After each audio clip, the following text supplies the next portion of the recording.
E tautoko ana ia I ngā kōrero me ngā mahi katoa a tōna kāwanatanga. The Honourable David Seymour. Mr Speaker, yes, absolutely, particularly this government's decision to reverse the ban on oil and gas exploration. We risked being the only country in the world that was transitioning from gas back to coal. If we want to have a so-called just transition, we actually need transition fuels. And most people would much rather be burning gas to generate electricity than coal. What's more, it helps people with more affordable energy. You see, the member likes to say that people are doing it tough financially, and she may be right about that, but she can't also put in place policies that make it harder for them to provide for themselves and their families by banning technologies that make life more comfortable. Is the government still committed to the Paris Agreement? Mr Speaker, yes, the government is committed to the Paris Climate Agreement as it signed up 9 years ago. It may have been a long time for the member, but we keep that commitment. How does he reconcile his statement that the government is still committed to the Paris Agreement with the government's announcement late last night that it will remove reference to, quote, contributing to the global effort under the Paris Agreement, end quote, from our climate change laws? Mr Speaker, it's very simple. This government has something the member will be familiar with, known as the Zero Carbon Act, and that sets our domestic commitments to reduce emissions. Those emissions commitments or reduction commitments, I believe, are very, very strong and ambitious. And as a result, they are the targets that we need to adhere to. The Paris Agreement is something different, but actually that doesn't mean that we can't achieve one by pursuing the other.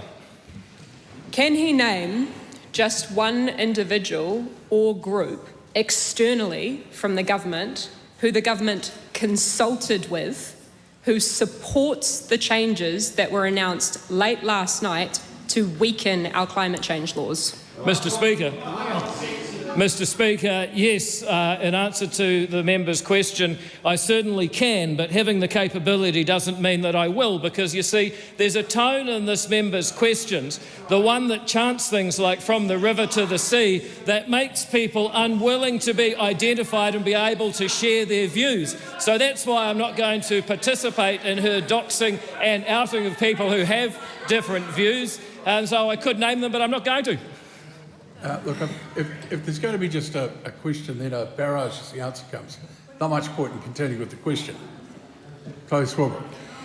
How exactly can he claim to be committed to our climate agreements while he is removing requirements for independent advice and accountability, removing reference to the Paris Agreement in law, and revoking rules that require our emissions trading scheme to align with our international climate agreements? Well, Mr Speaker, very, very simply, we can achieve those reductions without necessarily using the mechanisms that the member describes. What's more, the member needs to reflect carefully, because she cannot have it both ways. I, like many members of this House, grew up in the north. I grew up in Whangarei. I've driven many times past and visited Portland Cement. And there's really tough decisions that governments face, that we face as a country. Do we want to put those 200-odd people at Portland out of work so that we can have Vietnamese cement on the shelf at Bunnings and in the concrete we use to build our homes? Or do we want to keep doing cement refining in New Zealand, keeping Kiwis in work? The member can't complain about jobs and the economy and the cost of living one day and then have policies that destroy people's effort to pursue those goals the next.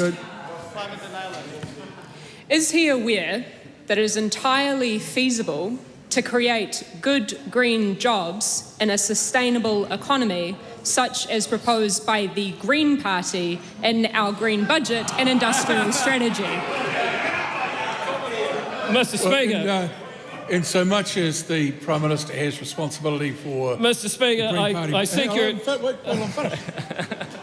In so much as he has responsibility for any other parties other than government's policies, he may choose to make a very brief response. Mr. Speaker, I seek your guidance. You see, it's against the rules for a member on the government side to ask a question designed to launch an attack on the opposition. But what if the opposition asked a question that could only be designed to launch an attack on the opposition? The fact is, Chlöe Swarbrick, sound bites and slogans don't create jobs. It's that simple. Over here in the real practical world, we have policies that are designed to get New Zealand working.